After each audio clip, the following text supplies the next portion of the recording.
What if I told you that everything you're working toward right now, the promotion, the perfect body, the bigger house, the respect of people who don't matter, what if all of that is a complete waste of your precious time?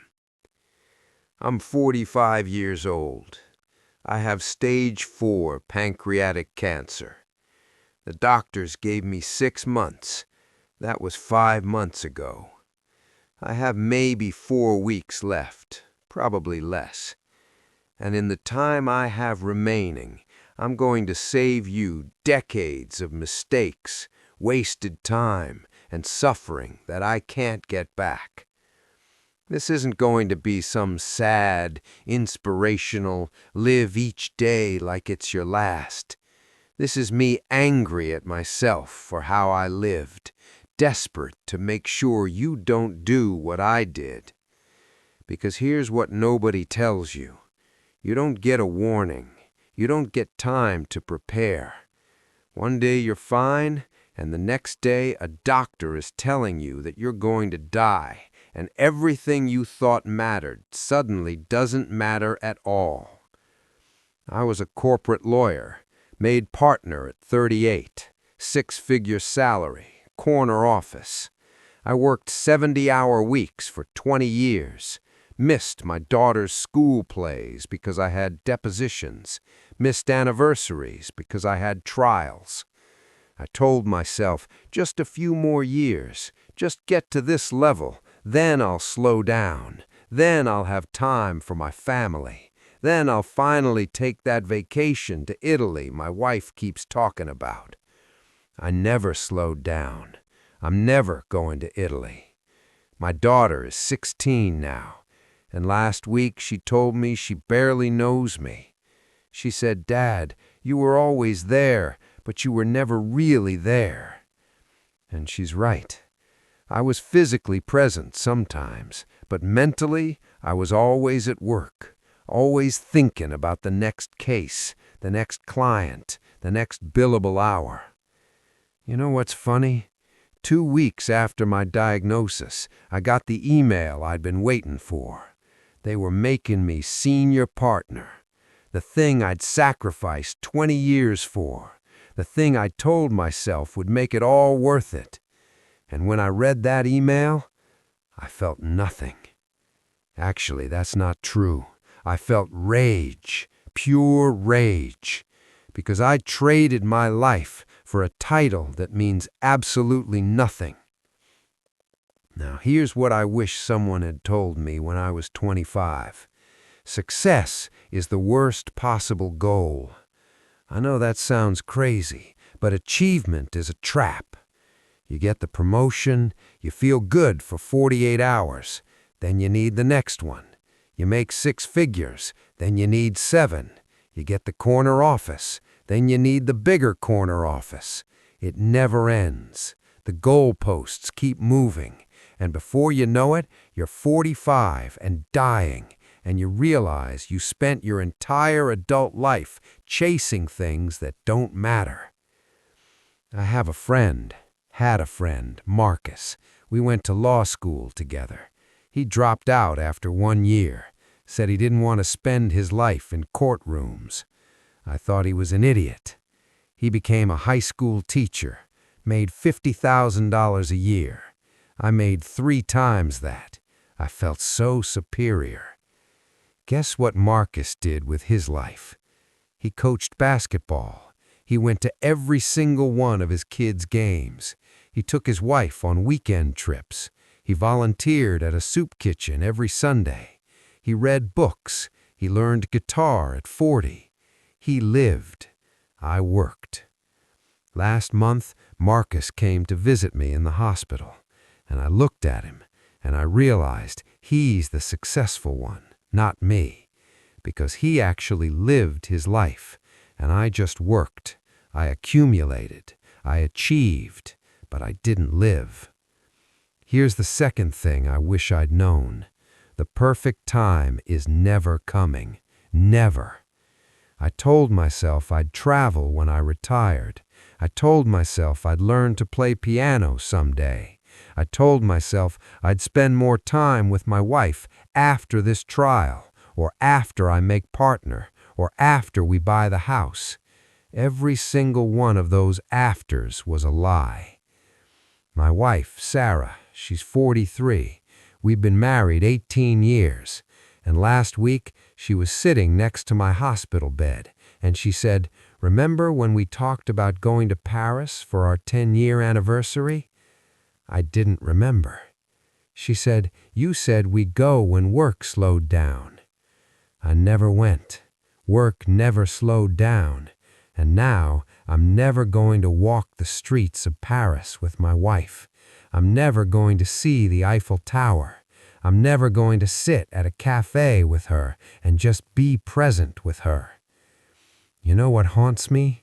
It's not the big moments I missed. It's the small ones. It's Tuesday nights when Sarah wanted to just sit on the couch and watch a movie, and I said, "Not tonight. I have to prep for tomorrow." It's Saturday mornings when my daughter wanted me to make pancakes with her, and I said, "Daddy has work to do." It's every single time I chose work over them because I thought I had unlimited time. I didn't have unlimited time. None of us do. Here's what I'm learning in hospice care. The people who age well, the 80-year-olds and 90-year-olds who come and visit me, who are happy, who have that sparkle, they all figured out something I didn't. They stopped waiting. They stopped postponing joy. They stopped living for someday and started living for today. I met this woman, Helen. She's 87. She volunteers at the hospice. She told me that when she was 50, her husband died suddenly, heart attack, and she realized she'd been waiting her whole life, waiting to travel, waiting to pursue her art, waiting to really live. So she stopped waiting. She sold her house, bought an RV, and spent the next 15 years traveling the country. She's been to all 50 states. She's painted hundreds of pieces. She's lived more in those 15 years than I did in 45. And here's what kills me. I had more money than Helen. I had more opportunities. I had more options. But she lived, and I worked. She experienced, and I accumulated. I achieved, but I didn't live. Here's the third thing I wish I'd known. I'm lying in this hospice bed right now, and I can barely eat solid food. I can barely walk. I'm on so many pain medications that half the time I don't know what day it is. And you know what I think about? I think about that stupid Saturday in 2019 when my daughter begged me to teach her how to ride a bike without training wheels, and I said I was too tired. I think about the time Sarah suggested we take a spontaneous weekend trip to the beach, and I said I had too much work. I think about every single moment I said, "Not now," or "Maybe later," or "I'm too busy." Those moments are gone. I can't get them back. The bike is in the garage, and I'm never going to teach her to ride it. The beach is 3 hours away, and I'm never going to feel the sand between my toes with my wife again. This is what I need you to understand. You think you have time. You don't. You think you'll get around to it later. You won't. You think there will be a perfect moment when everything aligns and you can finally live the life you want to live. That moment doesn't exist. The thing you're chasing, the money, the success, the perfect body, the approval, you're not actually chasing those things. You're chasing a feeling.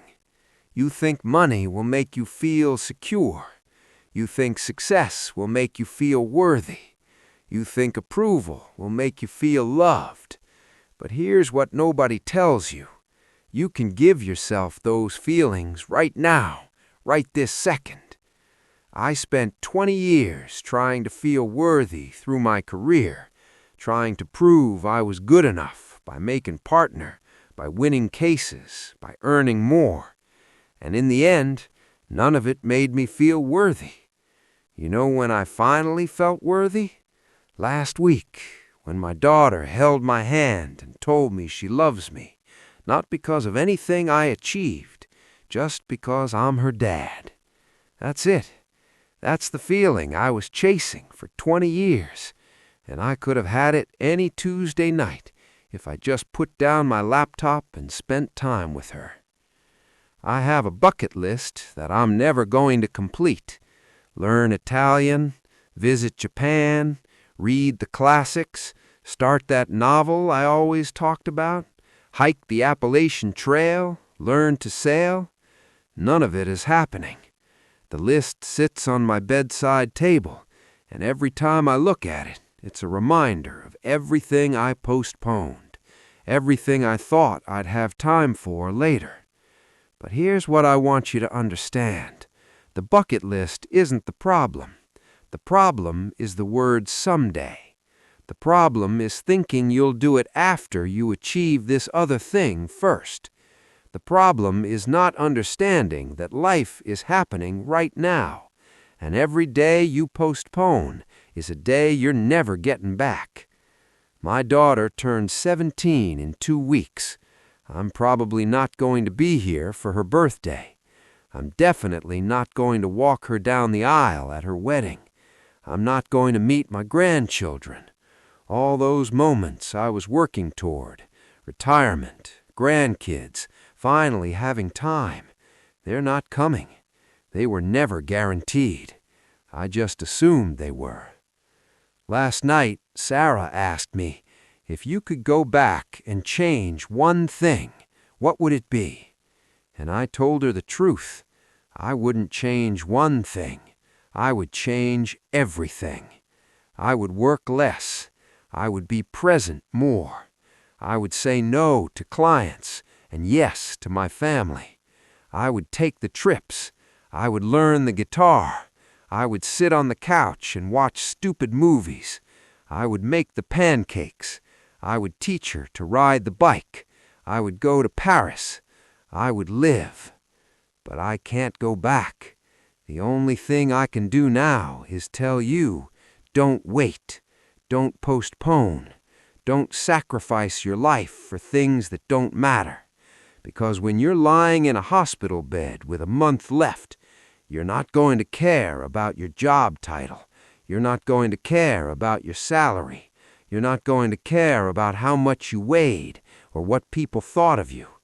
You're going to care about the moments, the ordinary, unglamorous, beautiful moments you had with people you love. And you're going to wish, God, you're going to wish that you'd had more of them. I have 4 weeks left, maybe less. My daughter is at school right now. My wife is in the cafeteria getting coffee. And I'm lying here thinking about all the time I wasted, all the moments I missed, all the things I said later, too. Don't do what I did. Don't wait for someday. Don't postpone joy. Don't sacrifice your life for success, because success without life is just emptiness. Achievement without presence is just hollow, and money without moments is just numbers. Live now, right now, today. Call your parents, hug your kids, take the trip, learn the thing, do the scary thing, be present. Stop waiting for permission to live the life you want to live. I'm out of time, but you're not yet. So what are you going to do with yours?